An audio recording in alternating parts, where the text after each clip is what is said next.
Hi, my name is Jens and this is the tutorial for our feedback and bug reporting system for Unity. You can use the system to have your players report bugs and feedback to you right from within your game, or also have it automatically send you errors and exceptions that might be happening in your game while people are playtesting your game. On all of these reports are being sent to you through various integrations. You can send it to Trello, to Jira, Open Project, via email, Discord. So we have all these integrations set up so you can collect all the reports wherever you need them. Before we start, let me show you our documentation, which you can find at offthebeatentrack.games. It's also linked on the Asset Store product page. And here you'll find stuff like a quick start guide and documentation on how to set up all the API endpoints like Trello and Jira, etc. So go there if you have any questions, but also don't hesitate to join our Discord or contact us directly. All right, let's go. So to set up the system, all you need to do is add a component to your scene. So maybe you'd like to create an empty game object for this that you can call something like Bug Reporter. Maybe you already have something like a game manager in place, which you can add the system to. You might want to make sure that it persists through scene changes. So don't destroy and load might be a keyword to look out for there. You might also want to set it up individually for different scenes to have like a finer granularity for the settings throughout your game. So once we have the game object that we want to edit to, we only have to add the bug tracking manager component. And here you'll find all the setup that you can do. And I'm just going to quickly walk you through all of the different sections that we have here. Okay, so first up we have the what to track section. Here you can fine-tune what is tracked in the bug reports, what kind of data you want to collect. This can be stuff like the current time or the start time of the game, the platform that is being played on, like is it a PC game? Is it played on the Switch? Also the device model, device type, stuff like the graphics device name. So you can really fine-tune this to have all the data that you need. You can also define a headline that you want to collect. You can toy around with this, but keep in mind that for some games that you send out to a broader audience, some of this data might be sensitive data. Stuff like the device name might include the name of the player. So make sure to adhere to GDPR and all the data protection laws in your area. You can also include log data in your bug reports. This can be pretty much everything you see in the console window in Unity, from logs, errors, or exceptions to warnings. If you include these, you can also choose to include stack traces in the report so you can see where exactly the errors have happened. My recommendation would be to turn these on for errors and exceptions, but maybe not for logs, because then the logs will be very long if you log a lot of data in your game. All right, the second area that we want to look at is when to send it. So we have a feedback form that your users can use to send you information directly, which we'll look at in a bit. But here the settings that you can choose from are about automatically sending you these reports. So maybe when somebody is playing a game and an error occurs, a crash occurs, you can use the system to automatically send you information about the error that has occurred, about the exception that might have occurred. So these settings that you can put in here in the when to send it area are automatically applied, and then while players are playing a game, these reports will automatically be sent. My recommendation here is to only send this in builds, because otherwise when you are in the Unity editor and errors occur, you might get flooded with errors that are occurring in the editor because you're still developing the game and errors occur while development in the editor. So if you check only send in builds, this will only be sent when the game is played actually by a playtester in a build and not in the editor. So make sure to check this. If you want to, you can also uncheck this, but then be prepared to have a lot of reports in your system. All right, so the last section that we're going to look at here is the where to send it section. As I've already mentioned, you can send the reports to a number of different services. You can create a GitHub issue, you can create a card in Trello, or user story in Open Project. You can use all of these different integrations to have the bug reports right where you need them. You can also mix and match. You can activate all of them at the same time, or a combination of them. For example, you might want to have a GitHub issue created, but also get a notification on Discord or on Slack. So you can mix and match these and activate multiples of them. If a report is sent, it's always going to send to all of these endpoints that are activated. So for this example, we look at Trello. We are probably going to create another video or a series of videos where we show you how to set up all the other integrations. But for this quick tutorial, let's just stick to Trello. So when you click on the Trello area here, you'll see that you need an API key and an API token for this to work. That is because in the background, our system talks to Trello through their API, and we need a key and token to do that. Pretty easy to get an API key. We have this button here that helps you find the web page where you can set all of this up. So if you click it, you will end up on the Trello web page, and right here you'll see that I have already created an integration or power-up called test for this.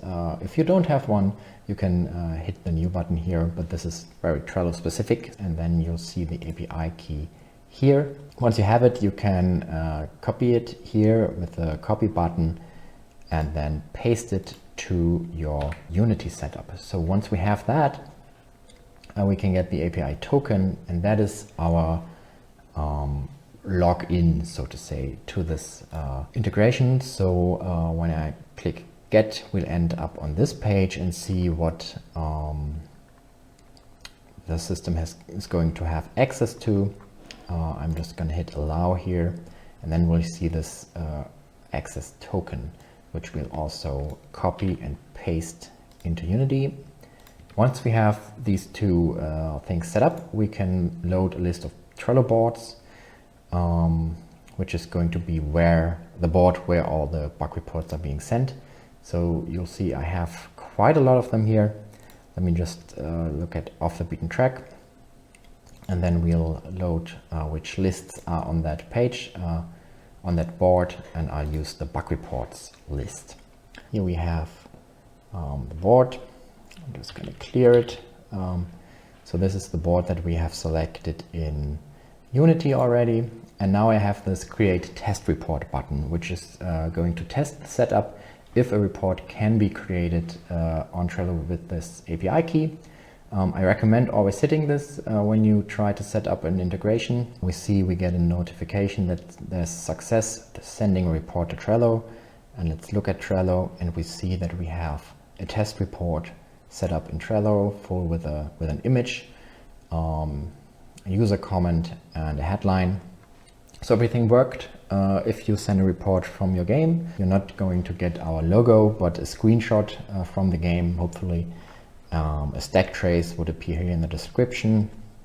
But now that we see this card in Trello, we know that everything has been set up. So that's good. All we still need to do is activate the Trello integration with this active button here. And now we're good to go. So this is all we need to do. And now we would automatically get Trello reports whenever an error occurs in one of our builds. There's one more thing that I'd like to show you, and that is our feedback form that you can use to enable your users to send reports directly to you from within your game. Let's look at that. All right, so we've set up the feedback and bug reporting component. We have our Trello integration, but what's still left to do is enable our users to send us the bug reports right from within our game, in addition to the automatic reports that we're already getting. For this, we've prepared a prefab, which is called the Feedback and Debug System prefab. In the prefabs folder, you can just drag it to your scene, and you'll see it's very simple, very bare bones, because we thought that you will want to customize this to your needs, to your game.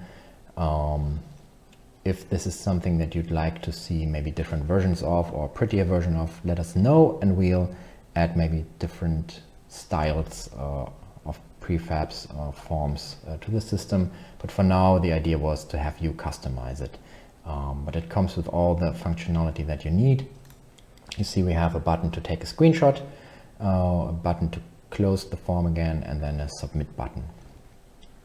So what you would need to do from within your game is show this feedback form in some way. It comes with a canvas, but so you can just turn it off and on again. If you'd like, you can also fade it in. This is all up to you, but the functionality is there now. So when we start the game, then we can say, hey, this is a test report. Let's see if this works, and submit it. And we see success. And we also see that we have another notification, success, sending a report to Trello here.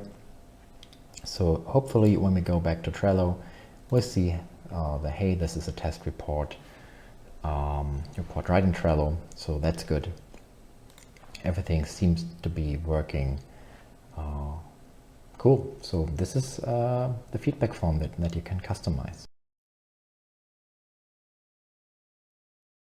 All right, so another thing that you might want to do with the system is use it in your own scripts. You might want to send reports right from your own functions. You might want to add logs to the reports, stuff like things that happened, events, or data about the user. And we have designed the system to make it easy for you to integrate it into your own code if you want to do that. So what I've done here is I created an empty test script just so that we have something to write in. So if we wanted to add maybe a log line to the report, we can do that easily with the bug tracking manager.addLog function.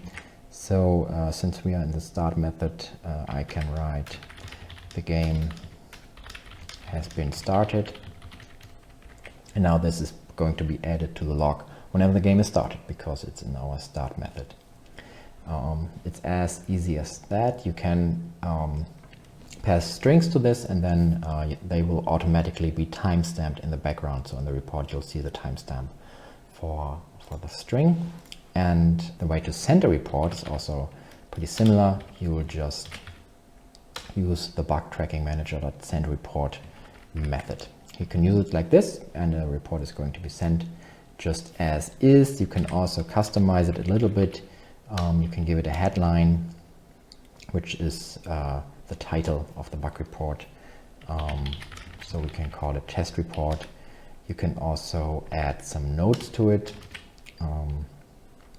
That pretty much is the same as just adding a log that we've done earlier. So I'll add test, and you can also give it a screenshot, which is just a sprite that is going to be sent along with the report. So those are the two methods that you can use to interact with our system from your own scripts. As I've said, it's pretty easy, pretty simple, which is how we've designed it. So we've made sure that it's as easy as possible for you to use this in your projects. And with that, we are at the end of the quick start tutorial. If you have any ideas on how to improve the system, any ideas on features that might be missing, or something else, feedback of any kind, let us know.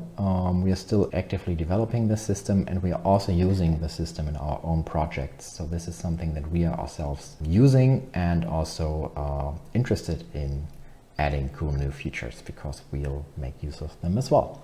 So let us know what you think, and thank you so much for watching.